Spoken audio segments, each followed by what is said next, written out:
Hello. Hello.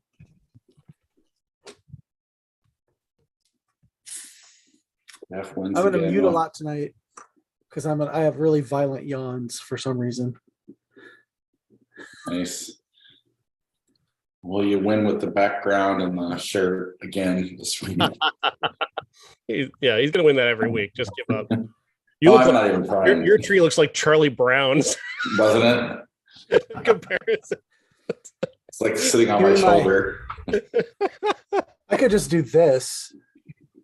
It's all Star Wars and pop culture ornaments on this tree. And it's spinning. Are you in a store or are you here? No, I'm at my house. I have two revolving bases. Nice. One for this tree and one for my living room tree. I'm going with the atheist Christmas, so you can see. Oh, make no mistake, I'm an atheist. I just like spangly things. We've established on the show how bad of a homosexual I am. But this is the part where I shine. Oh, we all know you're going to hell. It's fine. Oh, yeah. And just we're like Kirstie Alley. Oh, I'm sorry. Only the YouTubers saw that. Hi, YouTubers. I 10 years ago, I really would have been sad that Kirstie Alley died, but now it's like,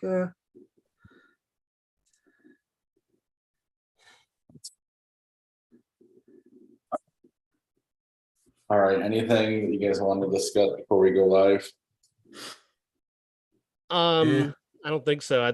I do believe that there are two more horror themed Christmas movies next week. So it's oh, I thought you were going to say there's two more movies we have to watch for tonight's episode. I don't normally throw them in that late, Jeff, I promise. I'm a tree, I can bend. No, I was thinking, like, I was trying to determine if like The Mean One and Christmas Bloody Christmas were the same movie. Like maybe they just had the titles different. No, they're two different movies and they're both coming out next week. So. And can you believe it? Christmas Bloody Christmas is showing in Davenport. I was surprised. That's how I found out about it. Is The Whale showing? Because on the numbers said it's going wide this week. It's not on the website yet, but they usually don't set their final schedule until Tuesday at our local theater. So maybe I just finished The Whale just a minute ago. Oh. Any good? I don't want to say yet. I don't know how I feel about it yet. Sounds like a Darren Aronofsky movie. Pretty much, yeah. Does Brendan Fraser do ass to ass in the movie with his own ass? Just cheek to cheek. Ooh, fancy. It was triggering, man. I've got a lot of food issues and weight issue, and just it fucked with me a little bit in that way, but not the way the movie like intended to. Like it doesn't have the intent of fucking with you. It's a very straightforward story, but like just watching it just was very hard. I think I'm done with food. I think food is over for me. So The Whale caused you to be anorexic. So wait, if I watch that movie, I won't want to eat anymore? I'm just eating air from now on. Oh, you're doing the Gwyneth Paltrow diet. Okay, cool. I got one of her candles. The vagina candle. So you can find out what one smells like. This is that back and forth, Bob, that we were talking about. Yeah. Did she make that for Harvey Weinstein just to kind of like, here, leave me alone. Jesus Christ. Take this. Yeah.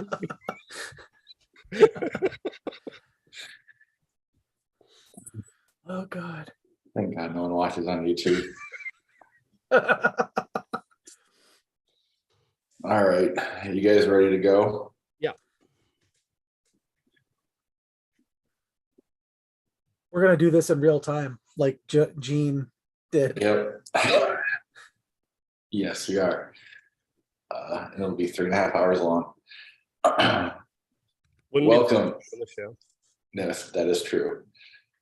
Welcome to the Everyone's a Critic movie review podcast. I'm your co-host, Bob Zerl. With me, as always, is professional film critic Sean Patrick and cousin Jeff. Punish. Visit us at ihatecritics.net, everyone's a critic podcast.com. We're on Facebook, Twitter, Instagram. Our handle's CriticsPod. Listen to the show at Apple Podcasts, Google Podcasts, Spotify, Stitcher, all your podcatchers. Subscribe to the show, leave a 5-star review. If you will, we'll read it on the air. And Sean has some movies for you. Still any specific ones? You mentioned one last week. There's the movie. What was that? Sorry, you cut out for a second. Yeah, sorry. Alienoid is the movie we're giving away. Patreon.com/criticspod is the best way to support the podcast. And then check out our TeePublic link over at ihatecritics.net up in the right-hand corner, or search CriticsPod at TeePublic. Jeff, tell everybody where they can find your art. All my links are at jefflassiter.com. You can follow me on Instagram. It's Jeff Lassiter Pop Cult, and I have all my links for merch and stuff there. I'll also post a link tonight of the shirt that I'm wearing in honor of Silent Night, Deadly Night. And Sean, where can people read your reviews? You can check it out at geeks.media, also at seanatthemovies.blogspot.com, where the archive of the past 20 plus years is located. And all those links will be in our show notes. All right. Let's get to the show. We'll just skip over the news that we just got before we started recording. And Kirstie Alley died. Start with this movie. and our first movie is Darby and the Dead. In fairness, I made this order before I found out she died. Yeah. Well done, though, nevertheless. Darby and the Dead stars Riley Downs as Darby. She is a young girl who had an accident as a child, nearly died, and developed the ability to speak to the dead. And she uses this then to sort of as an idea for a business where she starts helping dead people go on to the afterlife by solving whatever it was that they were doing while they were alive and didn't get to do because they died.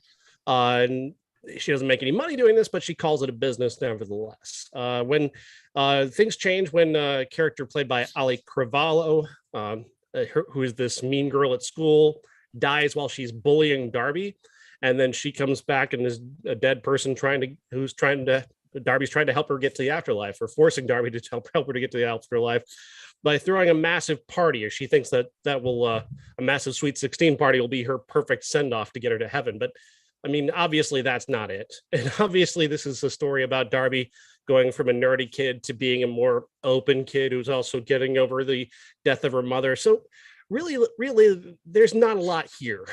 There's a lot of very basic materials in place.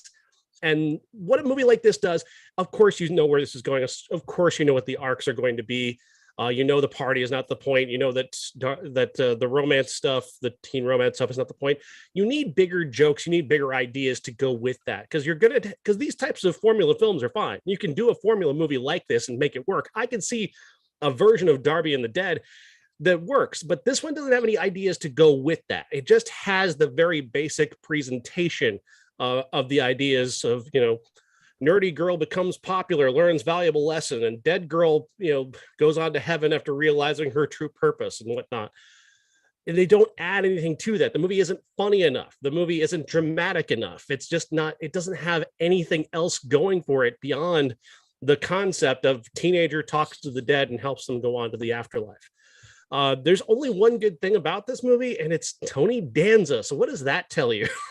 Tony Danza, he's back.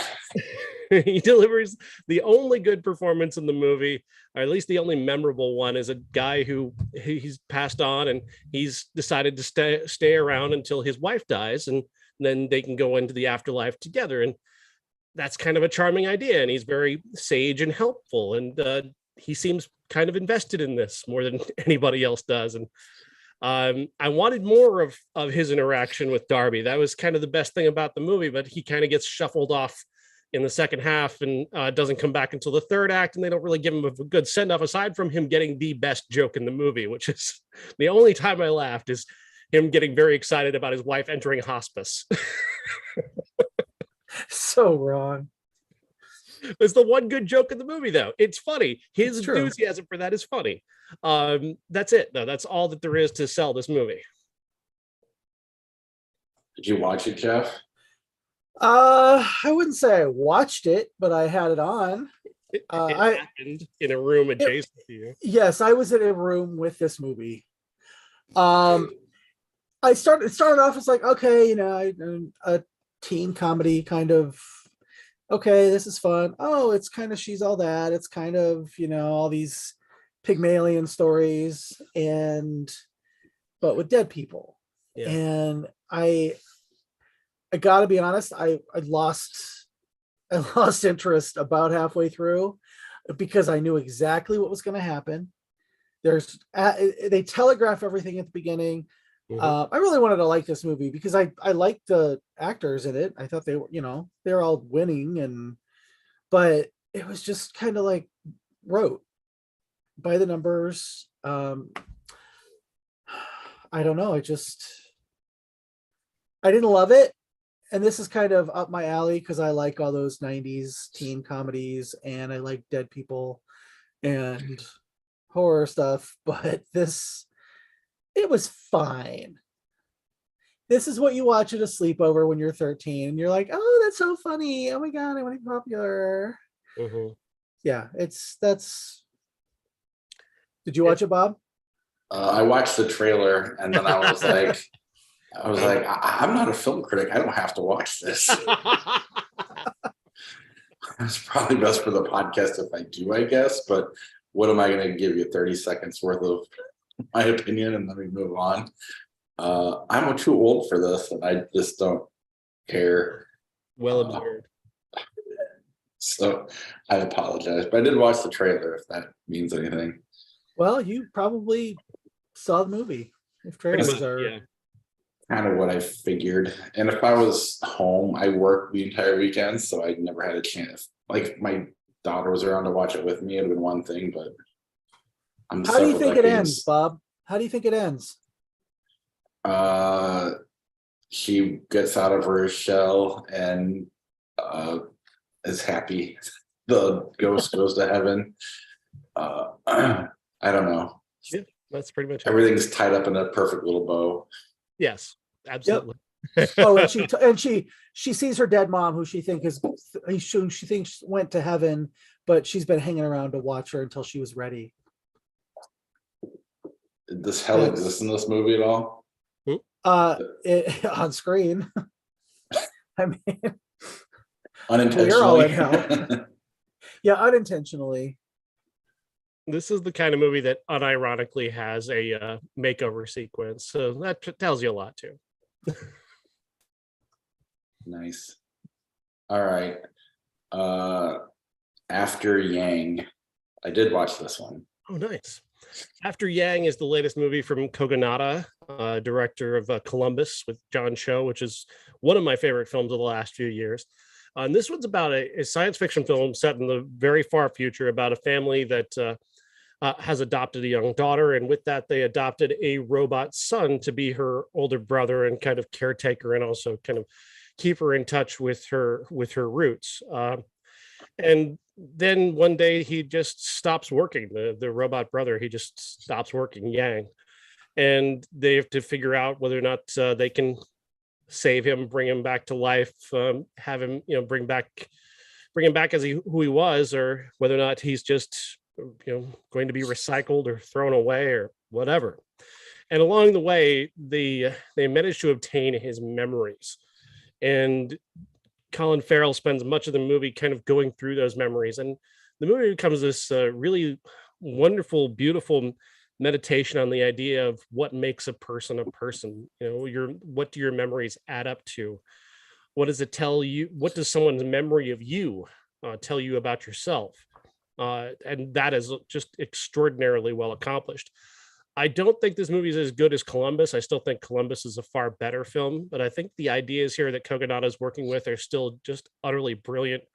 The visuals are gorgeous. His sci-fi, the way he uses science fiction is so much better than most people use science fiction. He's using it to reveal people. He's using it to reveal the audience and reveal these characters. And like I said, the scenes where he's just looking through Yang's memories and kind of looking at himself through this young robot's eyes is beautiful. But then there's also this life that this young robot man had outside of the family that nobody knew about. That is quite beautiful as well. I loved this movie a lot. This young robot man. I don't know what I know, but I like the way you worded it. I watched it very literal, just almost as if he's a pet, almost like it was Marley and Me in a way. All the you're 100% right, but on a literal level, it's a fucked up movie. Because I mean, imagine if we get, you know what I'm saying? Imagine if we get to this point, and it's not a pet. It's not even as alive. I don't know. It's just very watching them go through that, and dealing with him as a product, but then he's still part of the family, and everything he has to go through is very interesting and just weird to watch. And I don't know. I don't think it's for everybody. I don't think a lot of people would appreciate this movie, but I do think it's definitely for the A24 fan. Yeah, and this is an A24 movie, and Kogonada is kind of the perfect director for them. He's working on a different level when it comes to ideas, and there's nothing typical about what he does. Much of Columbus is centered on architecture and the way that architecture reveals the relationship between a father and a son. Like, he thinks of things very differently than so many other directors, and that's why I just love his work so much, and I love this work. The little girl in this movie is so wonderful. She's just such a great actress. She's so true. There's never a false moment with her. And her feelings towards Yang are so powerful. Like, that's her brother. It's not a robot, that's her brother. And his existence as a robot may be real to her, but it's also the fact that this is her brother and she loves him. And that is heartbreaking. And it's heartbreaking for both for the other characters in the movie as well. And then they reveal his backstory and they come up with this even deeper idea of who he was, and it's just lovely. Well, and the facial expressions you see on this poster is largely the facial expressions they have throughout the movie. Ooh. Which kind of makes for a neat picture. Like every frame is almost like it could be its own. I mean, literally, it is a picture. I get it, but it's like a well thought out, like almost something you'd hang on your wall type picture. Composed painting. Yes, that's another aspect of what Kogonada does is his cinematography, his choices. Like he shoots through door frames a lot. He likes the idea of putting you either outside or inside and making it specific that you're outside or inside. And that idea of drawing someone inside, bringing you in or leaving you out are all aspects of how he's manipulating the way you feel about every scene. Yeah, I mean, this is this kind of sci-fi that's, I guess, for lack of a better word, boring. There's no action or anything like that. It's no chase scenes, yeah. Just more straight ahead, and just makes you kind of deal with things when you're watching it. I thought it was neat, really cool to see. Did you get a chance to see it, Jeff? I did not. Is this kind of like something up your alley or something you'd like? Yeah, it was one of those ones where I was like, okay, I'm gonna watch this, and then I noticed that that Resurrection popped up on my feed, and I was like, oh, I wanted to see this after our talk last week, so I watched that over a couple nights. Yeah, this is definitely a movie that if you try to put it on in the background, you're going to kind of your attention is going to keep getting pulled to it. It's that good. It draws you. I'll talk about it next week. I'll do that every week now. So Jeff will just be a week behind us. The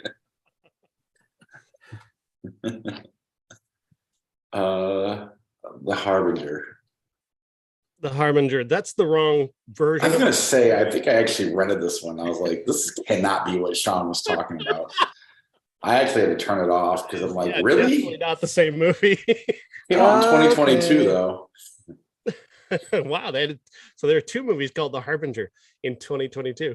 The one I saw was just set during the pandemic. A woman gets a call from a friend from college to come and see her because she's having having the worst possible time, just not having any human interaction and just kind of slowly losing herself to the point where her friend is very concerned that she might not continue to live. So she risks going out in the pandemic and goes to her friend's apartment, and she knows she's going to be there for a little while. And while she's there, she begins to experience the same kinds of horrific nightmares that are afflicting her friend. There's this entity that's walking around in a plague doctor's mask, and it is causing these dreams to become unending to the point where the friend, the woman who actually lives in the apartment, she's Mavis, she's talking about how she had the dream about falling, which many people have had a dream about falling, but she had the dream and she actually hit the ground, and it just laid there in pain, like she was, and just couldn't wake up. And so the story progresses that this may or may not be a thing where people have just been disappeared by this being called the Harbinger, and where it goes from there, it's basically kind of just a meditation on pandemic time and the loneliness and the despair and the losing of people. And it's an interesting idea. I don't know if it's fully accomplished. Yeah, I didn't watch that one. I watched this one and I actually turned it off because it was so bad. But I did pay for it. So what's it about? Honestly, I got 5 minutes and I'm like, seriously, Sean wants us to watch this? This does not sound like him at all. Wow. It's about a harbinger. Wait, do you watch this one too? No, I did not watch it. Okay. I was like, there's 3 different harbingers out there that I was like, wait a minute, can I just watch the episode of Buffy where they talk about the harbingers? Yours sounds way more interesting, although I do love upside down crosses, but they're kind of getting cliche. Yeah. All right. Jeanne Dielman. Jeanne Dielman, yes. This is a movie from 1975, written and directed by Chantal Akerman, and it was recently named the #1 movie of all time by the critics and academics behind Sight and Sound. The story is, as such, a character named Jeanne, who is a mother, a housewife, and a sex worker. She has a very specific routine every day of getting her son off to school, cleaning the house, preparing for dinner, and in the afternoon she has a man over to have sex. She gets paid for that. He leaves. All very rudimentary. We see a lot of this in very extended takes where it's just her making dinner, it's her making coffee, it's her cleaning the house, it's her taking a bath after having had sex with her client, it's her having a very, very difficult and kind of just uneventful conversation with her son, and the end of a day and the start of the next one.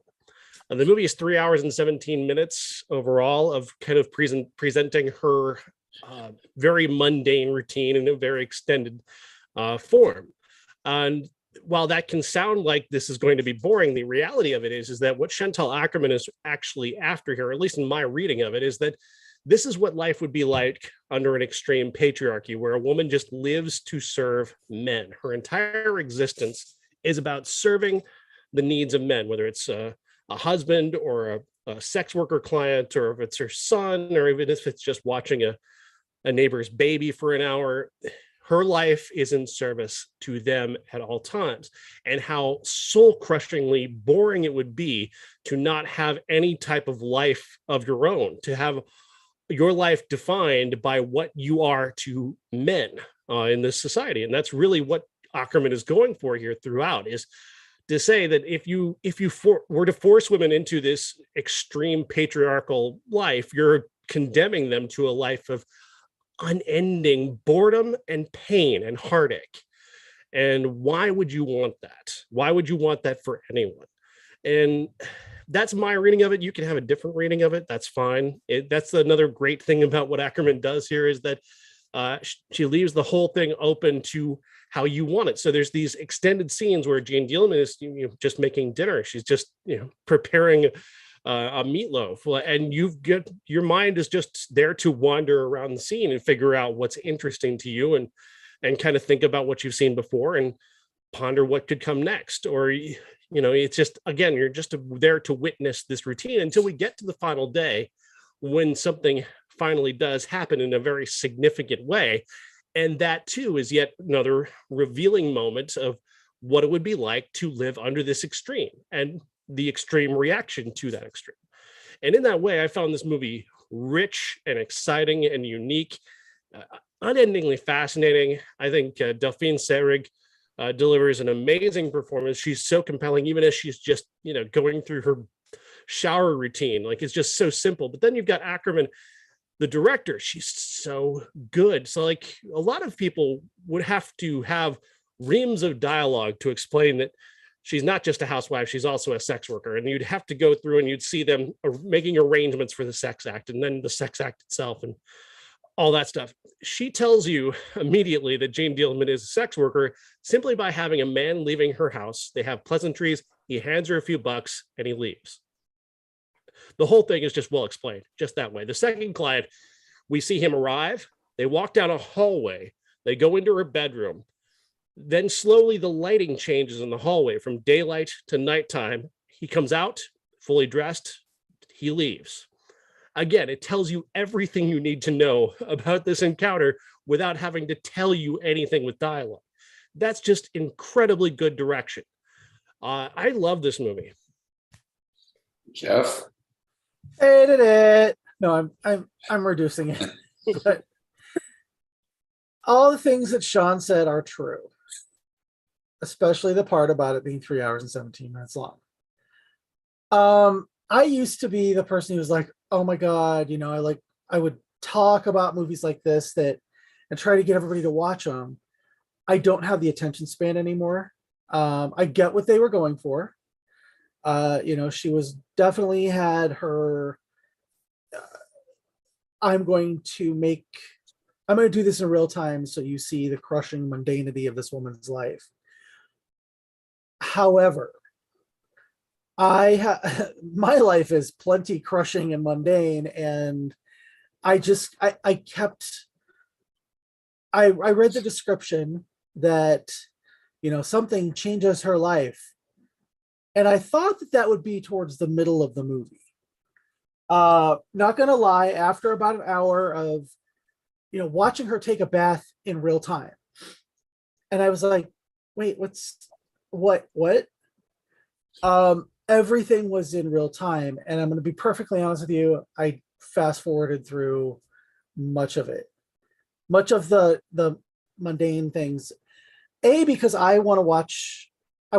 when I heard something was going to happen, I didn't expect it to be in the last 7 minutes of the movie, honestly. The scenes where she was, she went out into the world and things were off, I feel like that could have all been expressed. She does her routine. It could have been, and I read something where Chantal Akerman said that she wanted to make a movie where you saw how regimented this woman's life was, and then so that you can see when it goes off the rails, how it goes off the rails. But she also wanted to make it so that there weren't a lot of cuts, because then you have to just be cutting the movie and you're just cutting it for cutting's sake. And I was like, no, you're cutting for the sake of the viewer, who can understand, because like Sean said, that you understand that she's doing sex work at the beginning of the movie with just a few, cuts, a few motions of the man coming in and the man leaving. You understand all that. You get it. That could have been done with a little more fleet, in my opinion. The only reason to make this movie 3 hours and 17 minutes long is to prove a point that you're going to make somebody sit through it. I wanted to like it. This is one of those movies that's on the 1001 movies you must see before you die list. And it's been on my list because I hadn't seen it. And I get what she was going for. I appreciate that, but it was not for me. And the last 7 minutes left me wanting more. I want to see what happens after this happens. I want to see what, that's the movie I wanted to see. And I know that's, I guess me being basic, but I want to go and I want to watch a movie for escapism. And I wasn't escaping anything except this movie once every few minutes when I would fast forward to see if anything was going on. I'm sorry. Should I apologize? All right, that's all right.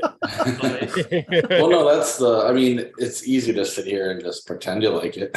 So I think I like that you're being honest with it. I am somewhere in between. I think it's weird that this is number one. But at the same time, I think it should be on the list for sure. I like the fact that it's, the movie Men that came out earlier this year. I liked it, but I just had a hard time with it because it was directed by a white man.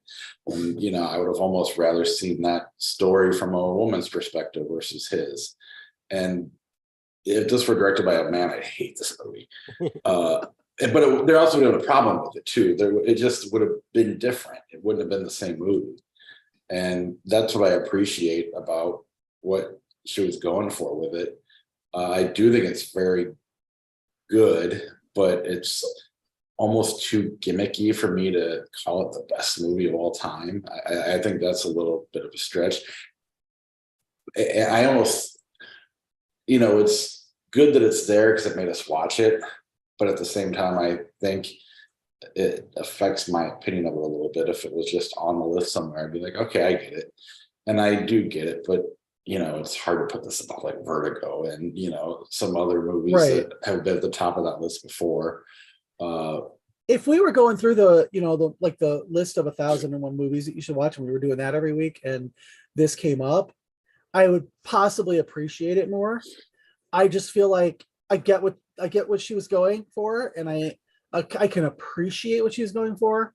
I just was really, really bored with it.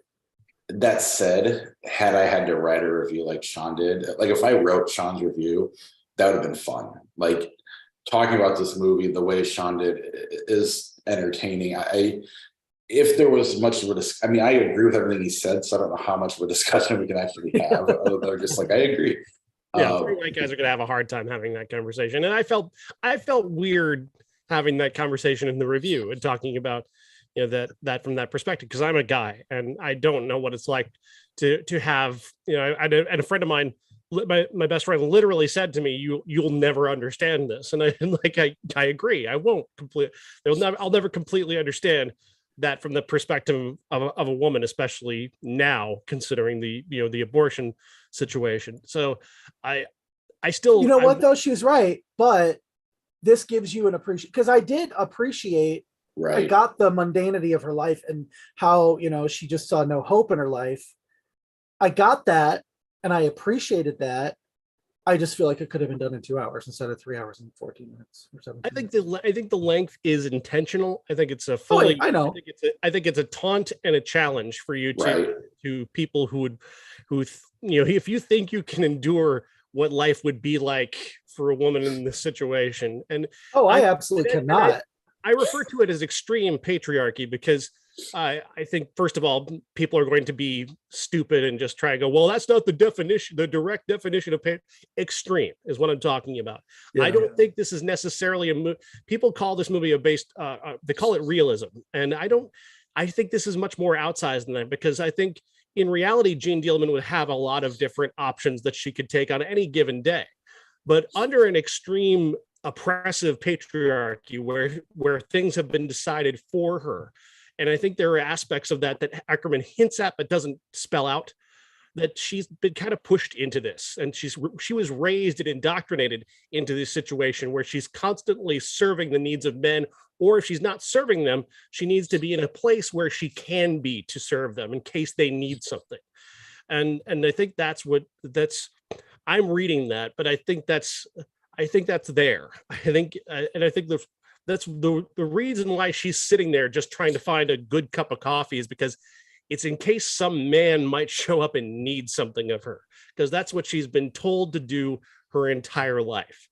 And the length and the constant, just the spreading out of her day and her routine is very much to that point about how soul crushingly, mind numbingly dull that would be and painful heartache, genuine heartache that would result from having that forced on you as your life. And of course she's going to act out as she does at the end. Of course she will, especially with that fucking guy and that stupid smug look on his face. And the idea that he did something in that moment. He didn't do shit in that moment, but he's acting like he did something. I wanted to stab the guy. It was truly pissed me Spoiler alert. Well, I feel like, okay, so she's apparently never had an orgasm. He gives her one. And I mean, I don't know how he wasn't moving. I thought he was asleep on top of her. And then when she started to have one, I was like, oh, this is because I had read that, she has an orgasm that changes her entire life. And I thought that was going to happen in the middle of the movie. And then, like it would have been great to have, half the time her crushing mundane life, she has an orgasm and then she sees all the possibilities instead of just stabbing the guy who gave her one, because to me that says that she has a choice and she has agency over what she's doing and how she's living her life. Because if stuff is different, she's going to have to do something different. And she, now she's like, no, I got to kill him, because if he sees that I had fun, he'll want to do it again. And now I think I read it more as this was like her whole thing about her routine, and the sex work is her job. I think the whole point of showing her bathing routine even is just to show that this is not erotic, this is not sexy, this is not fun. That's why we don't see hardly any nudity in that scene. She's seated in the bathtub, she's covered up. Very specifically, there's a jump cut from her in the bathtub to being nearly fully dressed, because again, Ankerman doesn't want you to linger on her, in the typical straight male gaze. She wants you she wants you to see this as this is part of her routine, to the point where she boils potatoes while doing this. And the time it takes usually for her to finish with a client is the time it takes for her to boil potatoes. This guy has forced this upon her, this orgasm, this unwanted thing. It's just a physical act. It's not an accomplishment. He didn't give her a gift. She didn't ask for this orgasm. This is her job. And he is now sitting there acting as if he did something, acting as if he's accomplished something by giving her an orgasm. And I think that's where that's where the disconnect is. Plus, he's laying there not getting dressed. He's breaking up her routine. He's kind of just sitting there with that stupid look on his face. I read that as this is her anger. And finally, I'm done. I'm just done with men and this attitude of, I'm accomplished. I do things. I'm a man. I think that's what that was for me. That's my reading, but any reading is not wrong on this one. Because again, Ackerman invites you to read this how you want. I don't really have anything to add other than I agree. I mean, that's the thing is I don't even know what my take is on that. I think I tend to agree with Sean a little more on that, but I don't know. I suck at talking. Anything else on Jeanne Dielman before we move on? No. I agree with it being on the list. I don't know, number one. I mean, it's not a movie. I'm never going to watch it again, but I'm happy I did, and I do as a work of cinema and as like a taunt or a challenge to people who just try to passively watch movies. I think this movie is kind of wonderful in that way, and I kind of love it even more as that challenge or a taunt. Well, you'll never forget it. Yeah. It'll be easy to talk about forever now. Have you Like, guys definitely seen for me. the fake reaction video that they did where you know that guy Soups, Matt Ramos, he's a TikTok, YouTube guy, and he does reaction videos and whatever. And they always have it has him and a friend, or sometimes just him, and they've got the inset of what they're watching at the bottom. And then he's like, "Oh my god!" And then so somebody edited in the inset of the Sight and Sound top 100 movies or whatever, and it like Vertigo, and he's like, "Whoa!" And then this comes up, and he's like, "Oh my god!" So of course I had to make one with the inset photo was Sallow.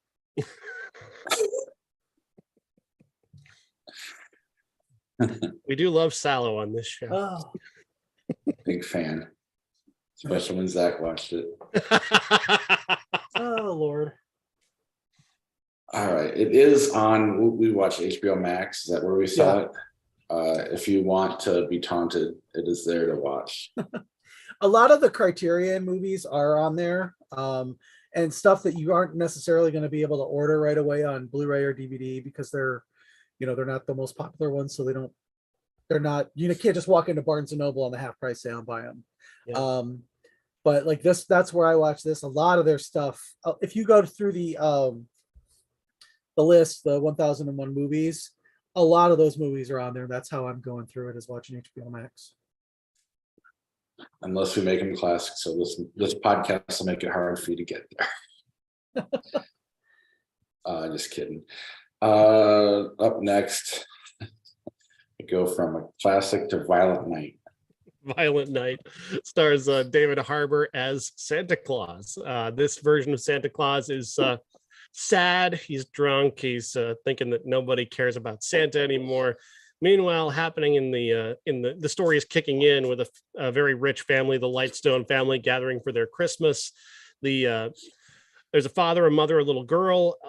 There's his sister and her movie star boyfriend, and her son, and then there's the mother, played by Beverly D'Angelo. The guy we're following, Alex Hassel, I think his name is. He's trying to leave his family business to try and repair his relationship with his wife and daughter, and all of that is interrupted because mom has $300 million in cash in the basement, and terrorists are showing up to steal it. Terrorists led by John Leguizamo, who has code names for all of his minions, and his code name is Ebenezer Scrooge. Ha ha ha! It's I don't hate this movie. I went into it with an attitude. I thought I was going to hate it because I don't like movies that make Santa Claus the bad guy. That really is something that really kind of puts me in a wrong position. And I become like one of those pearl clutching media watchdogs, like leave Santa alone. But thankfully here, at the very least, they do put Santa in a very violent context where there's a lot of dead people and a lot of blood and a lot of guts. But at the very least, Santa's the good guy. He starts working with the little girl who gets him on, who just happens to catch him and talk to him over a two-way radio. And she asks Santa for his help, and he decides to try and help her. And through helping her, he rediscovers what it was like to be a warrior before he became Santa, because he was like a Viking warrior before he became Santa Claus. I had fun. This movie made me laugh, especially the third act made me laugh a lot and loud. The little girl, played by a young girl named Leah Bailey, it just has a one-word line at the end of the movie where she refers to this particular weapon that Santa uses or had used when he was a Viking warrior, and she just says she says the name of this thing with such glee, and I can't remember the name of it now, but Skull Crusher, Smasher or something. It was just Skull Crusher. And the way she said it is just so hilarious. I laughed very, very loudly. Yeah, she's like, Skull Crusher. She delivered the line beautifully, but she was great throughout. She gets to do a whole Home Alone thing that is very funny, taking Home Alone to its violent extremes. So I did, in the end, I liked this movie. I didn't expect to, but I liked it. Jeff? So here's my take on it. It was Bad Santa meets the movie that they were going to show on in the movie Scrooged, where Santa has to fight back. That's what I was like. Wait, they made that movie from Scrooged. I love myself a good gory movie. The cast was perfect for what they were doing. The husband that was the movie star, quote unquote, Jean-Claude Van Dumbass is what Beverly D'Angelo referred to him as. He's one of those guys who, if you ever look at IMDb the way I do, and you're looking at like an episode of Law and Order, SVU in particular, and there's like one guy who you're like, oh, that guy's like, he's interesting. And then you look at his credits and it's all pictures of him posing with the guys on set. Like he was an extra on a Ray Liotta movie. So there's him posing with Ray Liotta. And, you know, he like, it says extra uncredited next to his name. And that kind of guy who's like, oh yeah, look at my IMDb page, dude. Those are all just selfies that you took with stars on movies that you may have been working craft services for. Yeah, that was one of my favorite like kind of moments, because he was like, yeah, I was in this movie and I played a lot of soldiers, and I'm like, oh my god, all those guys play soldiers or mercenaries, or, you know, I guarantee you half the guys who played the mercenaries at the end have those kind of IMDb pages. I haven't looked yet, but it was just it was like such a meta Hollywood joke for me that I loved that part. This was so much fun.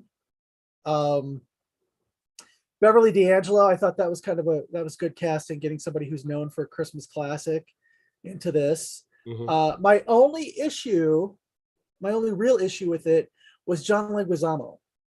He's a smart ass guy, but he's never really the ringleader. Yeah. You know, it was like he's not Hans Gruber. Right. When we're talking about other Christmas movies, he's not Hans Gruber. He's like the smart ass sidekick to Hans Gruber. So he really kind of took me out of it a couple times. But, you know, I feel like if they're going to give him Why Do I Hate Christmas, it needs to be a little better than, you know, we always said shitty Christmases. Well, you know what? Everybody had a shitty Christmas. Yeah, and I also don't buy the idea that he's going to go toe to toe with Harbor. I mean, Harbor's this big beefy dad bod guy who you definitely buy as an ass kicker, and I looking at him up against John Leguizamo, you just don't. Even Harbor, you know, near death, like having had the shit kicked out of him, I still didn't buy the fact that John Leguizamo could hang with him. And they really padded John Leguizamo's costume because he's not that big. No. I didn't see it, but Jeff said everything I was thinking. When I saw the trailer, I kept waiting for him to be like Lee Majors. Oh, if he was still alive, he would have been somebody in this. Beverly D'Angelo's husband. I kept waiting for it to be called the night that reindeer died or whatever, but I'm glad you guys enjoyed it.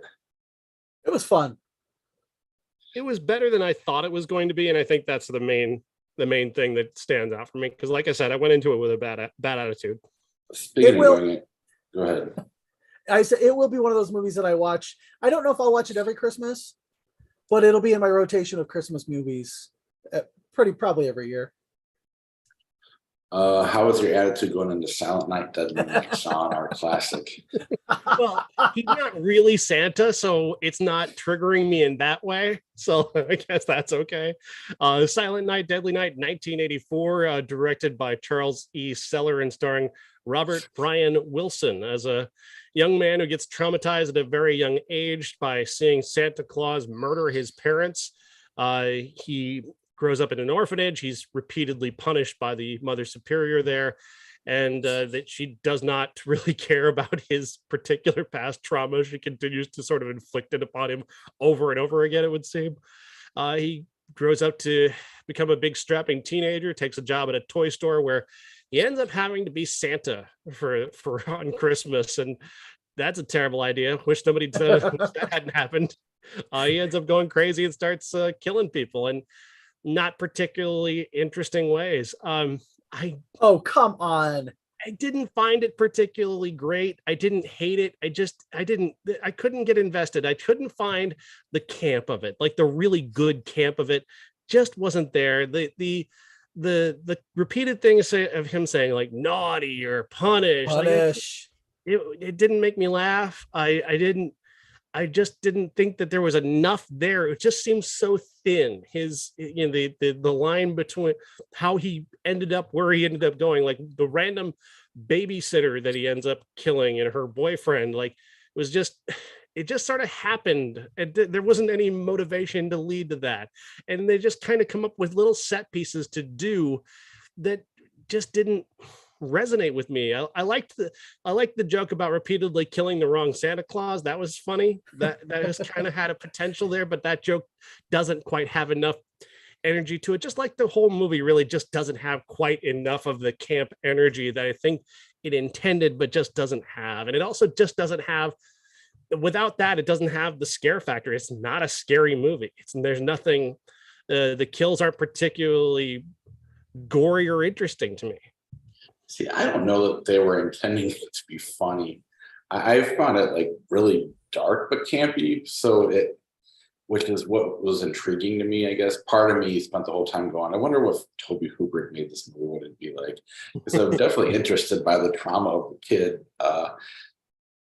And I don't know, it was just, I don't know, I just found it more interesting and dark, and I liked the darkness more than the fun. I don't need, I've seen a million campy fun movies. I didn't need fun. I think they were trying to go for Halloween and Christmas, and they were not trying to make, a funny, obviously I don't know if Freddy was around yet, but I don't think it was fully meant to be a comedy. I think they were trying to be serious. They just weren't that good at it. I think the main character's performance then kind of defies that, because it's 1984. You gotta keep that in mind. It's funny in all the wrong ways. He's not a good actor, right? And so if they weren't going for laughs with him, then his previous credit was Santa Barbara, where he played a guy who got killed. Yeah, in the first scene, the first episode, he was murdered. So I'm saying if they weren't intending for us to laugh at him, then the movie is truly unsuccessful. Okay, well, you thought Gene was long. Here I go. I fucking love this movie, and I love it because I think it's campy. And the reason I think it's campy is because it is played 100% straight. Right. They give you beat by beat why he's going to do what he's going to do, from witnessing his parents getting killed to Mother Superior torturing him for his entire childhood. By the way, Lillian Chauvin, she was on Friends, she's known for 100 different things. She is serving camp in this movie. She is, as the gays say, serving cunt in this movie. Are we going to get thrown off of iTunes for that? Sorry, you can bleep me.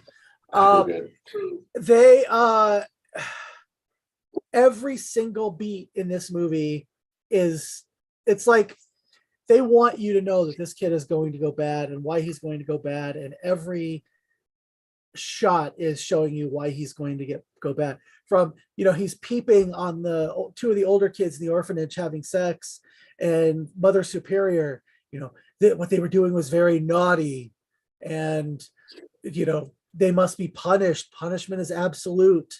And he just repeats this stuff. And it's, as a kind of if you look at it straight as a psychological movie, yes, you understand all his motivations. It makes perfect sense. And even Sister Margaret, who is so unintentionally funny, she's the one who gives him the job. And you wouldn't want a kid. Let me just introduce you to Billy. And then Mr. Sims, the guy who owns the toy store, he looks him up and down with elevator eyes, and they like kind of linger on his crotch. And you're like, okay, you can start Monday. It's so great. The fact that apparently this toy store never sells any toys, because when he goes and he starts and they're doing the montage of, he's meeting everybody at work and he's such a helpful boy and blah, blah, blah. And there's the same Jabba the Hutt playset that I actually have right over here behind me.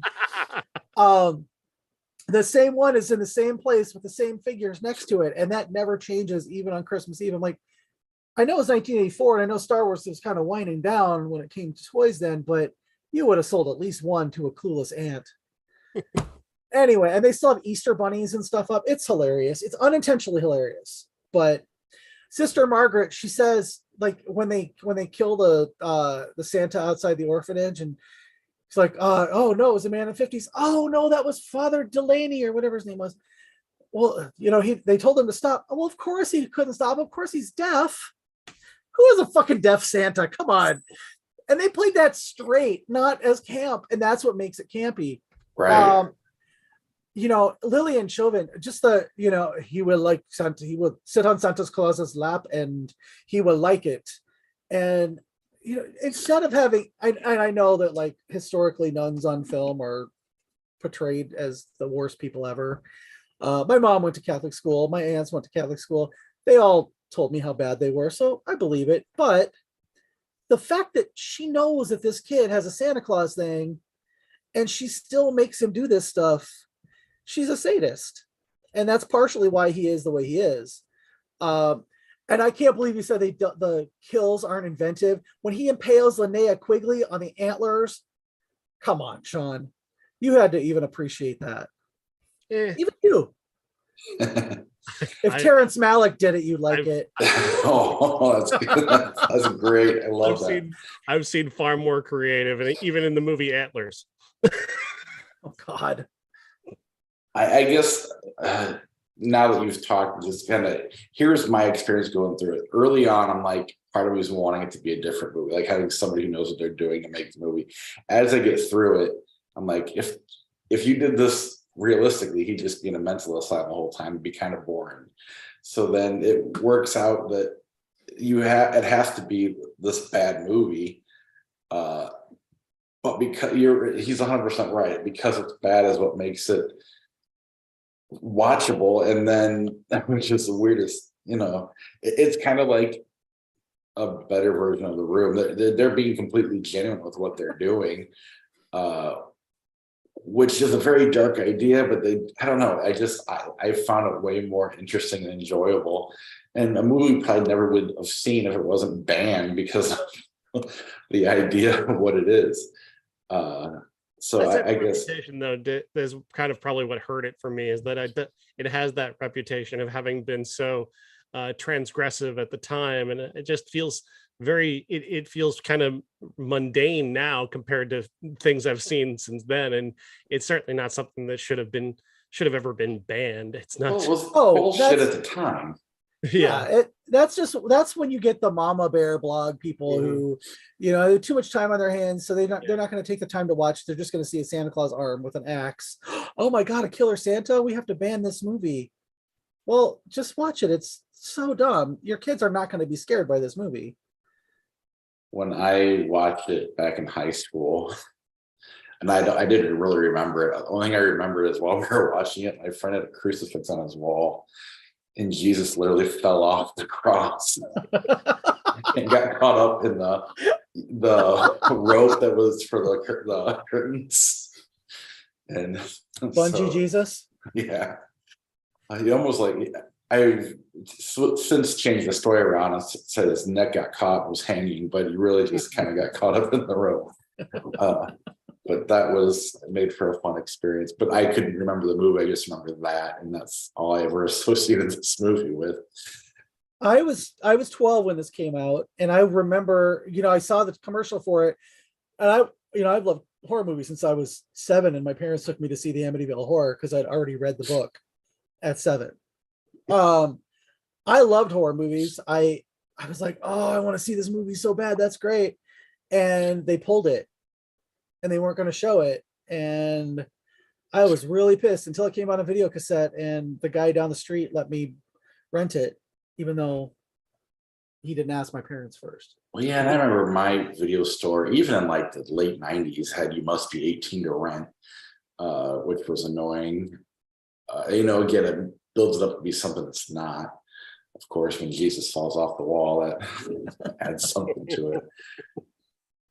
Did you guys watch the unrated version or the regular version? I think I just watched the regular version. I just whatever Amazon had. Oh, okay. The unrated version that Scream Factory released a couple of years ago has, you get a little more death scenes. They couldn't clean it up, so it kind of takes you out of it for a second. But their death, they like show from beginning to end. The boyfriend of Linnea Quigley's character, when he gets thrown out the window, you see like a lot more of the glass sticking out of him. You see the decapitation on the sled, which another campy moment is when they're like, oh my God, this hill is virgin. And there's literally footprints and sled marks throughout this entire thing. I was like, that's a virgin in the way like Courtney Love is a virgin. I think part of that one doesn't resonate with me either, because I've seen it so many times and so many different YouTube videos, people using that as a punchline. So kind of takes the impact away. I think the first time I saw that, maybe it was interesting, but the 50th time that I see the guy get his head cut off that way, I was like, yeah, whatever. I just don't think this movie for me, and again, I don't want to take anything away from your enjoyment of it. I just think for me, it's not quite bad enough, and it's certainly not good enough. It lingers in this sort of uncanny valley between there that's just not interesting enough for me. I do enjoy watching movies like this, just kind of getting in the head of the director. Like, why in the hell, like the first, when he kills the mom and dad at the beginning, it's like, let's pull our boobs out before I kill her, just for the, a killer's not going to do that unless he's going to do more than that. Just so we can show boobs in this movie.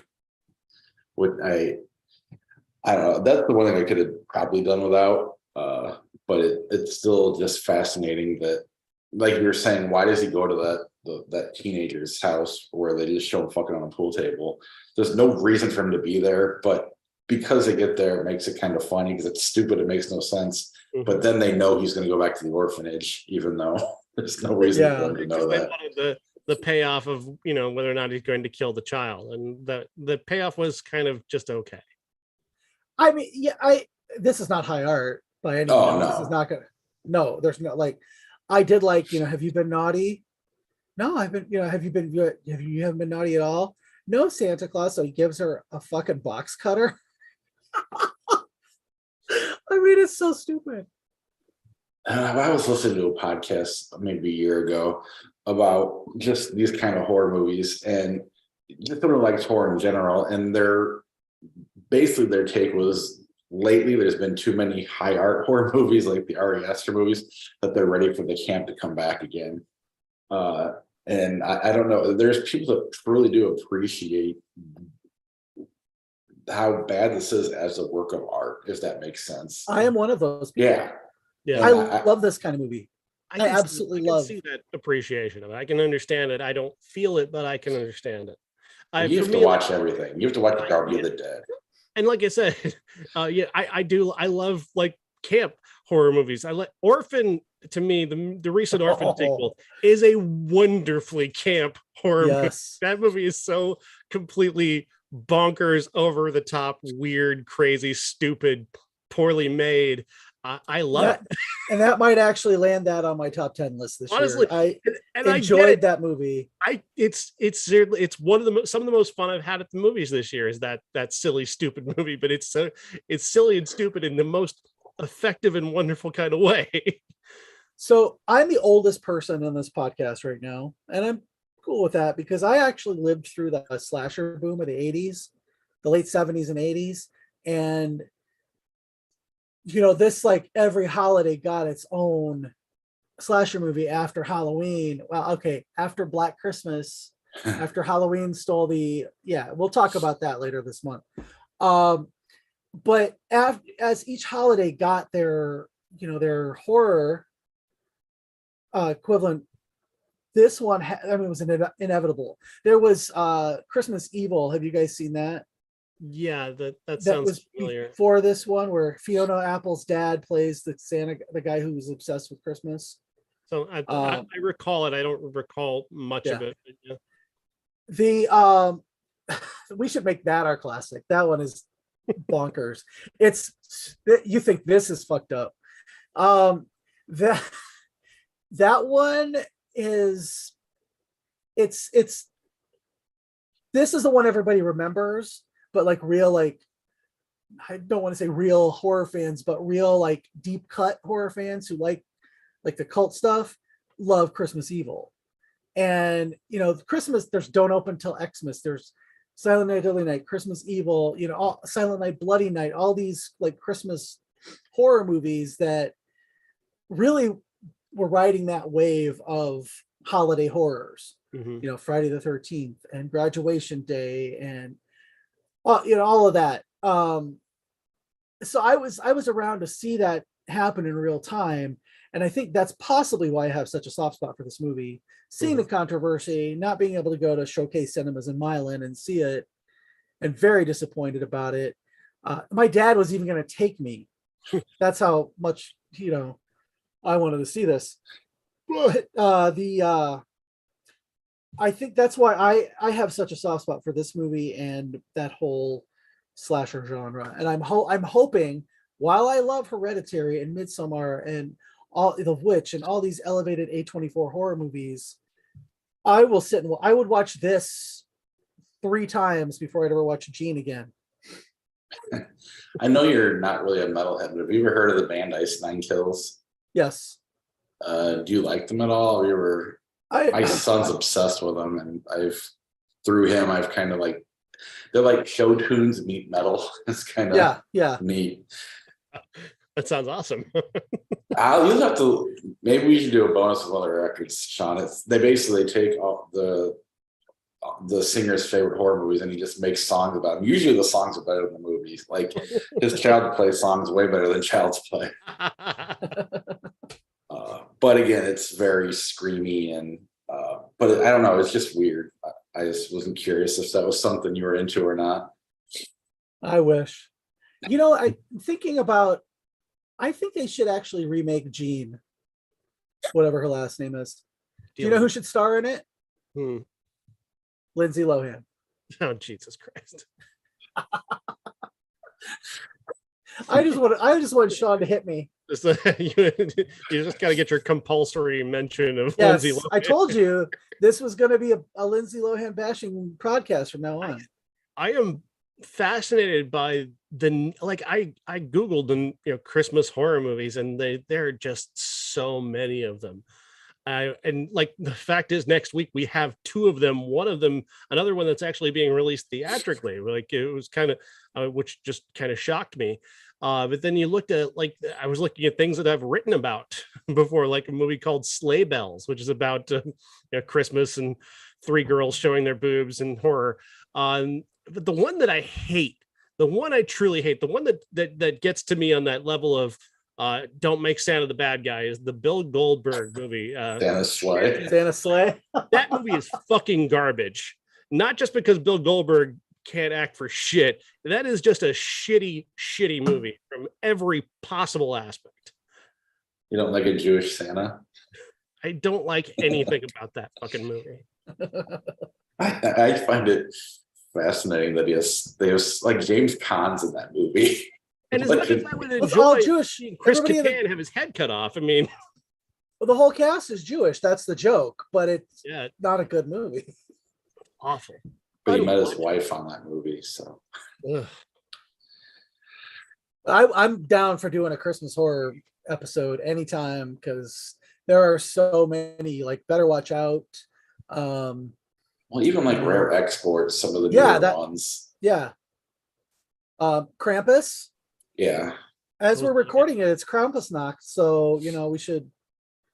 I watch Krampus a couple days before Krampusnacht, and every year, and I forget that it's Krampusnacht. I should be watching it tonight, not 2 nights ago.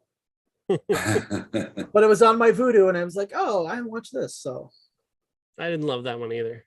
But so are we doing Christmas Evil next week then instead of Silent Night, Deadly Night 2? Why not? Yeah, because we already talked about Silent Night, Deadly Night 2. All we have to do next week is say Garbage Day, and because they use the entire. Realistically, Silent Night, Deadly Night 2 is just the first film with Garbage Day attached. Yeah. It's all. Have you seen it, Bob? The entire thing is just a flashback to this movie told by his little brother, in therapy, and then the little brother becomes Santa Claus and goes around shooting people. Is it better? No. Oh my God. Except for, I would say Garbage Day is better than anything in this movie. So I mean, in terms of the laugh line, that it accomplished what I want. But usually by the time you're doing the sequel, you're trying to be funny and goofy, because now you just want to make money. Well, when you get to the third sequel, that's usually kind of where things like Freddy started to go off the rails a little bit. You know, they wanted to make a good sequel to part 2 or for Silent Night, Deadly Night, but they couldn't get the financing, and they thought, oh, you know, we can just have him talking in therapy, and he can be talking about the first movie, and then it's in a way it's kind of like Rob Zombie's Halloween. You get the backstory, which is the first movie, and then they go on to the second part, which is like the remake part, and you're just like, oh, this is pretty terrible. You know, it's the best part about that movie is him shooting the guy who's taking his garbage out and going, Garbage Day. That is literally the only reason to watch that. And you can watch that on YouTube for 5 seconds. And that guy, at the very least, the guy who plays the little brother in the second movie, becomes the killer, is that guy at least gets the memo about being completely like bad. Like, I don't think he's trying to be bad. I think he's just bad, but he's bad in a way that's very, very interesting. Far more interesting than the bad of this movie for me. Well, no, I get you. I just found I guess I was more interested in kind of like when you watch The Room, what was he thinking when they did this? You know, that's where my interest kind of came into play. And then I just found myself by the end of it, I'm like, I think I kind of like this. That's where I ended up at it. Now, only you guys and anybody who happens to be watching on YouTube are going to like this, but we have Billy and we have Ricky. Holy shit. They actually made action figures of these guys, and I own them. That's awesome. Is that part of your Christmas display every year? Yes, it's I put them out every Christmas. I really wish that Ricky had a little button on him that when you pushed it, he would say Garbage Day, but he does not. Scream Factory and NECA really missed an opportunity there. Absolutely. All right. That is all of our movies this week. In 1992, what came out? Damage, The Distinguished Gentleman, and To Grandmother's House We Go. Is that another horror movie? Depends on your grandma. Distinguished Gentleman is the only one I remember. That's the one with Eddie Murphy becoming a congressman, I think it is. Yeah, he just Washington, and it's actually not terrible. It's like one of the last good Eddie Murphy movies, like kind of good. Like it's not great. It definitely fails on most levels, but there are moments there of like he gets himself elected essentially by using his middle name as his last name because it's the same name as the guy who was the congressman before him. But he died. And so that's a pretty good bit because like that's what Chuck Grassley keeps getting elected on his name every year after year after year, regardless of himself. But that bit for the name they recognize. I mean, that bit makes the whole movie work because it's such a good idea and such a realistic idea too. And then it does kind of become the kind of a very bad version of Mr. Smith Goes to Washington. Right. It's just kind of a cheesy little comedy. Next week we've got Christmas, Bloody Christmas, Matilda, The Mean One, hopefully The Whale, and maybe a movie called Spoiler Alert. I don't know. Yeah, that's definitely I think coming. That's yeah. Whether Sean watches all of them or not, we'll see. But I've been excited about Spoiler Alert. Michael Ausiello is the guy who wrote the book that it's based on, and Jim Parsons is in it from Big Bang Theory, and I happen to like Big Bang Theory. I know that's not a popular opinion, but I do like that show. My mom loved that show. She loved him. I think it's a pretty popular opinion. No, not really. Not among the cool kids. If you like Big Bang Theory, that's a taste problem. Well, yeah, I hate it, but I'm not. I feel like I'm the minority. No. You're apparently now you're the majority. It's a vocal majority, maybe, but Let's see here. A classic is Christmas Evil, and in 1992, A Few Good Men, Forever Young, The Muppet Christmas Carol, and Passion Fish all come out. Yeah. I think it's pretty funny that our classic is Christmas Evil the week that the Muppet Christmas Carol comes out. 4 Christmas movies to talk about. There's a special Christmas episode again next week. All right, let's see here. Where is Flickchart? You guys just look at our Facebook page. There's the show notes. Come on, this moves you stupid thing. There we go. All right, Hot Shots Part 2 or Role Models. Role models. That movie, I don't like that kind of comedy, but that movie made me laugh so hard for so long. Yeah, I love that movie, and even though it kind of ruins Zach and Mary, and I wanted Kevin Smith to be successful, I still love it. Misery. What about Bob? Misery. Misery. Although I would argue that What About Bob is far more miserable than Misery. Misery is a Christmas movie. It's a movie that is not explicitly a Christmas movie, but it Like Die seems Hard? like a Christmas movie. Yes. Well, Die Hard is explicitly a Christmas movie, if you ask John McTiernan. So is Die Hard 2. Lethal Weapon takes place during Christmas, and no one ever brings that up. Yeah. It is a Christmas movie. I like it better than Die Hard. K-Pax or Red Planet? Red Planet. K-Pax Yep. is fucking flaming garbage. Would've Unless been we better can with Nicolas switch, Cage. Jeff, get on it. Put Nicolas Cage into K-Pax. Oh God! Now that I'm officially on the podcast full time, I have to do that kind of stuff, don't I? Came to go with Kevin Spacey's movies and the Nicolas Cage movies. That's what we want. Vegas Vacation, The Great Outdoors. Great Outdoors. I'm just going to assume Vegas Vacation is awful. I don't remember it. Yeah, The Great Outdoors. Chevy Chase. He's not particularly funny to me. He's like, he is to comedies what Dustin Hoffman is to dramas. Just Oh, you shouldn't have said that. But it's true. It's true. I used to Well, love Santa's her. gonna punish you. Have you heard what Chevy's doing now? He's like appearing at the opening of Chicken Places in like Arlington Heights. Yeah. He is to movies what Pete Rose is to baseball. Ah. God, I love it. Except he's not barred from winning awards.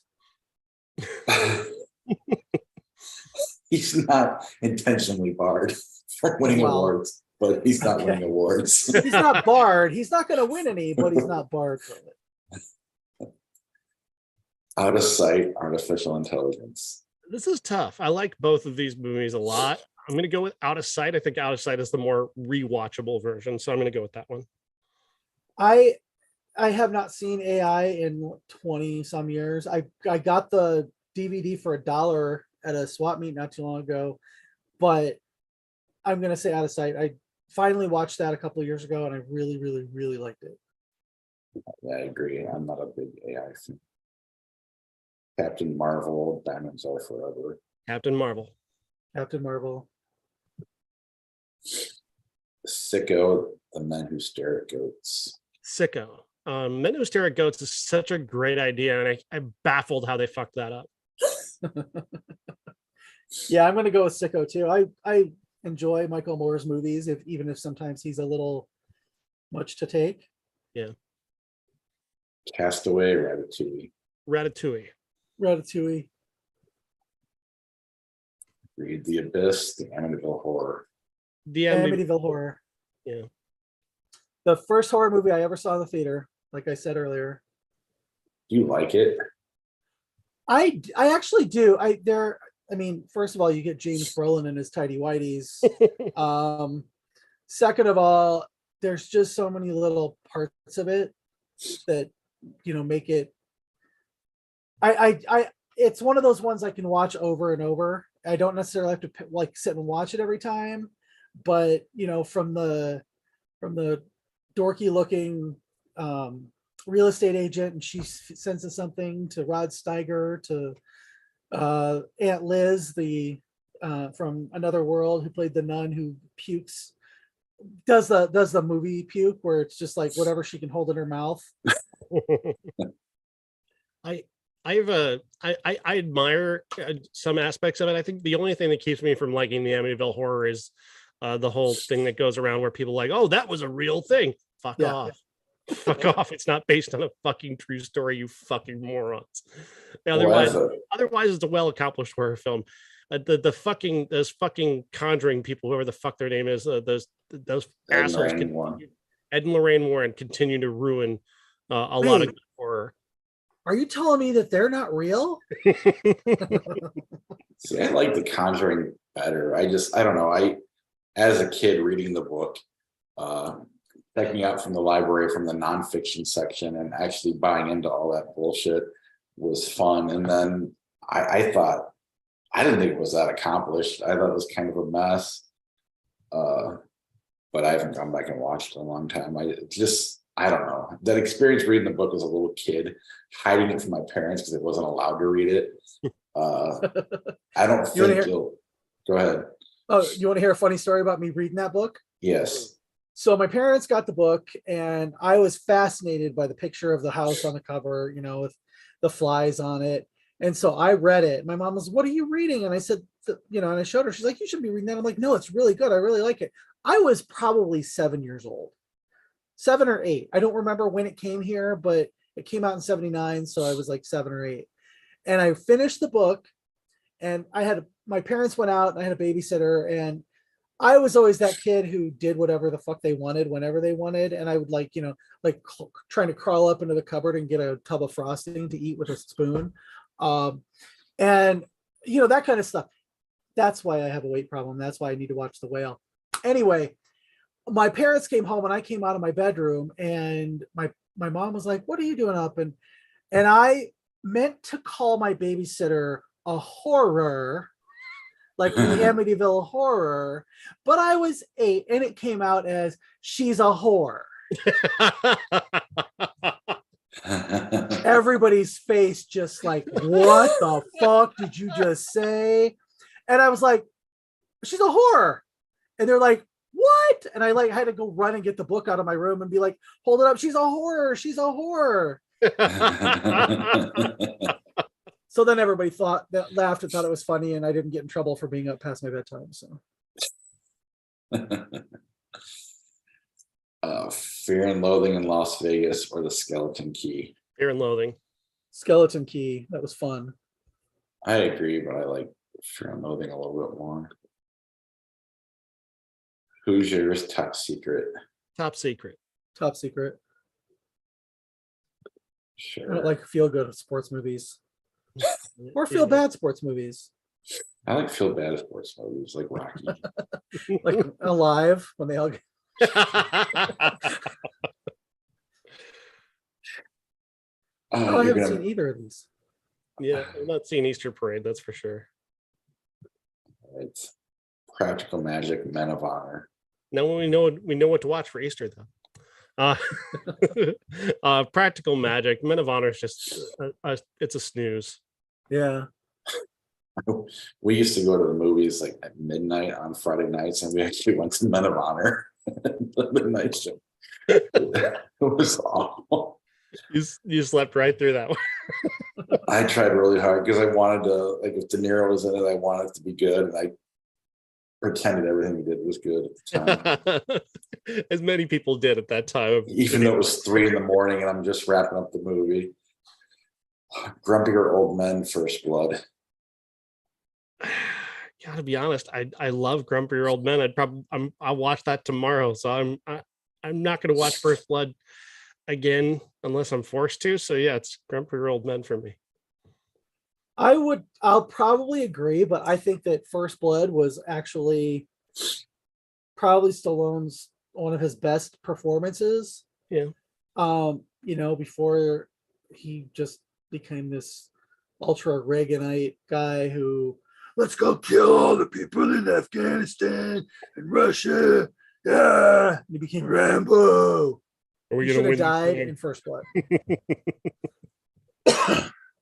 I'll go First Blood, but we can let Grumpy Old Men have it. Oh, wow, this is fun. Passion of the Christ. The Nice Guys. The Nice Guys. Absolutely the Nice Guys. Fuck Mel Gibson. I hate Torture Porn. Secret Window, Tangled. Two, I think, very good movies actually, but I happen to have a really strong admiration for Secret Window, so I'm going there. Yeah, same. 48 Hours, The Parent Trap. 48 Hours, I guess. Well, you know I'm gonna pick Lindsay Lohan. Second best performance or third best performance? Herbie Fully Loaded and Mean Girls. Oh, you're forgetting Another World, where she played Allie Fowler for 2 years. I like Freaky Friday. That's the other one. I actually like that movie because I as much as I bag on her for that stupid fucking Christmas movie, Lindsay Lohan could act, and I love Jamie Lee Curtis, so the two of them together, I will watch the fuck out of that movie. The One, Marie Antoinette. Marie Antoinette. Yeah, I haven't seen the one, but The could one watch is such a Kirsten Dunst. great idea, and they did, again, it's another one that has this really great idea of Jet Li fighting Jet Li, multiple Jet Lis fighting each other. Great idea. Like it's like Highlander, but with just Jet Li. That's a great idea, and they fuck it up. It's like the Hong Kong version of Multiplicity. Freddy's Dead, The Final Nightmare, The Philadelphia Story. Philadelphia Story. If you had said Nightmare on Elm Street 1, I would have picked that, but the Philadelphia Story, because Freddy's Dead is almost unwatchable. Friday, The Adventures of Robin Hood, Friday. 1938. Friday. Fuck Errol Flynn. Moonlight, The Talented Mr. Ripley. Sean, have fun with this one. Fuck, that's tough. That is This so one is hard. man, because I love the talent of Mr. Ripley and I love Moonlight. I love both these movies, and man, damn, I don't know where to. I'm gonna go with Ripley because I think I might watch that one first. Yeah, I'm gonna go Ripley. I'm going to go Moonlight because the performances of every single actor in that movie are absolutely phenomenal.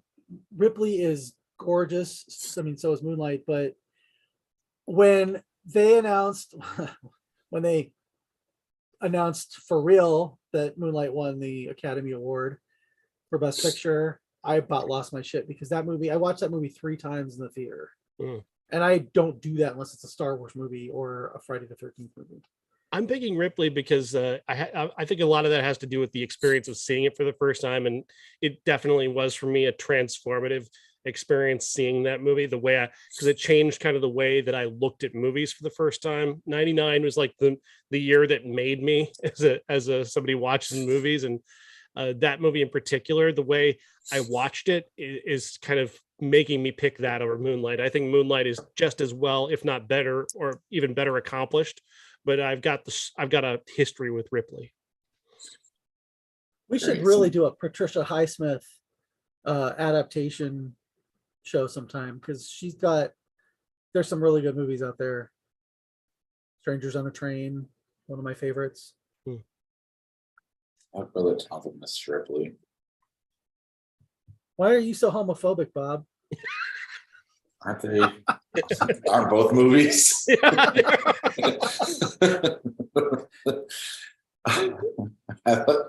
more racist. Okay, why are you a racist, homophobic bigot? I quit. Boogie Nights, Star Trek 2009. Boogie Nights. Boogie Nights.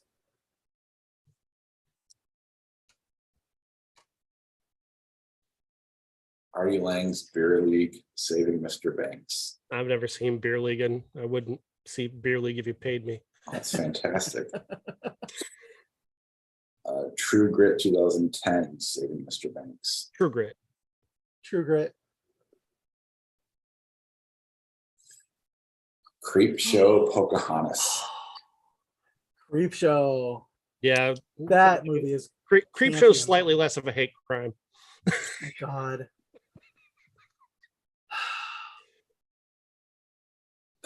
The Major and the Minor, Buffy the Vampire Slayer. Never seen The Major and the Minor.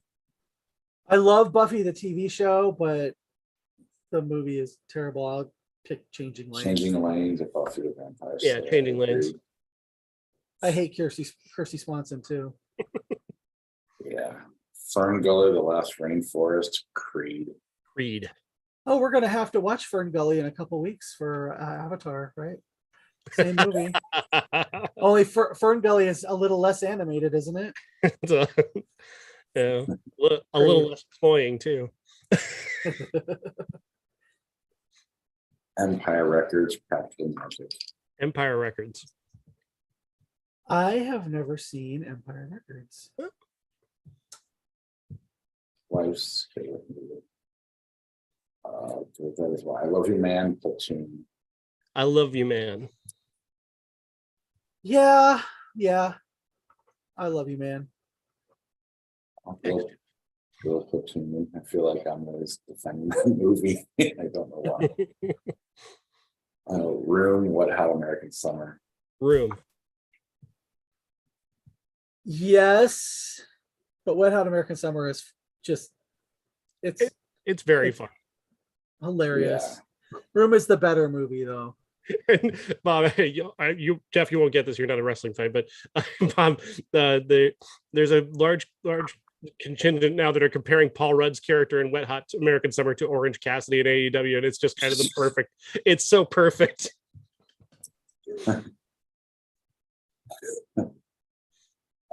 Bicycle Thieves, Benny and June. Bicycle Thieves. I've never seen it, I've so never seen but either, so. Lolita, Patton. Patton. Lolita is a blind spot. I've never actually seen it. Definitely got to Yeah. watch. Neither Yeah. have I. Use that one. So yeah, we'll save that one for a classic. Oblivion, The Wedding Time. Oblivion. Good God. Have I seen Oblivion? Tom Cruise. Oh no, I definitely have not seen it. I tend to boycott most of his movies. I'll take your word for it. No. Okay, good. Yeah, I want to say it out loud. All right. Oh, The Happening. talk about Terminator a Sophie's 2, Judgment choice. Day. Terminator 2 Judgment Day. Yes. Ma'am. Shaun of the Dead, 1992. I guess it would be the best picture. Ascend of the Pacino's only Oscar. I mean, I don't care about either. I'll Shaun of the Dead just because I think Son of a Woman is insufferable. I'm going to pick Shaun of the Dead because it was an original idea that I don't need to ever watch again. Yeah. Yeah, and Al Pacino has been Whoa! super annoying Hooah! ever since that movie. He's just been doing that. Straight down. The Natural, 1408. That's hard because I just found out recently, Jeff, that I like 1408. I went back and read my review of 1408 and it turns out I really liked it.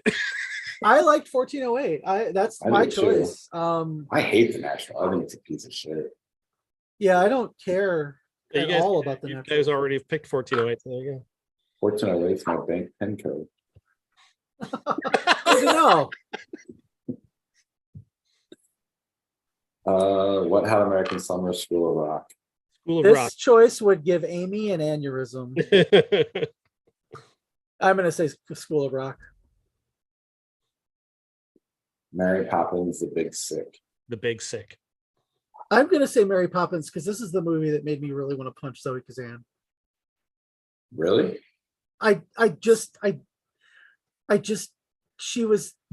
This was like her being Zoe Deschanel to me. Mm. And I know, like the character is supposed to be, but it was that, that manic pixie dream girl thing that just drives me up the fucking wall. And that's the impression I got of her just for the first few minutes. So it stuck. That's why I said when we watched She Said, I was like, oh, I actually did not hate her. I think that was my favorite movie that year. Mine too. Which is why I'm glad you joined the podcast, because Sean, I was starting to get more from the than Sean.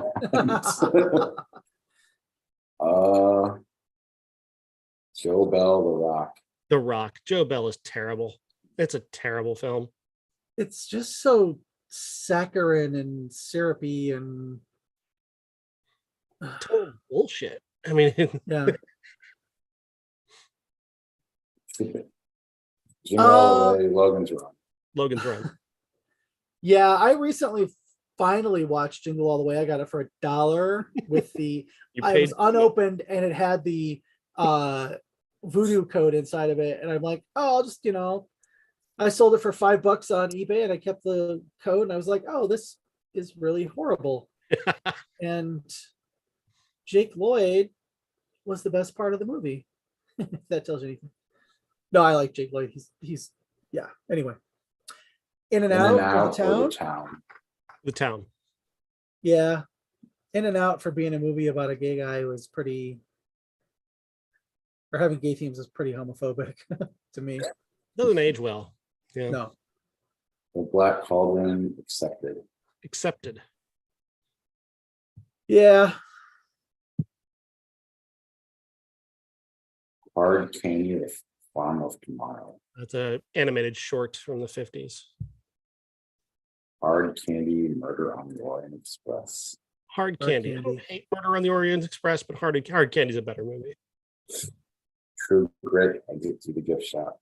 That's tough. Exit to the Gift Shop. That movie was Mm-hmm.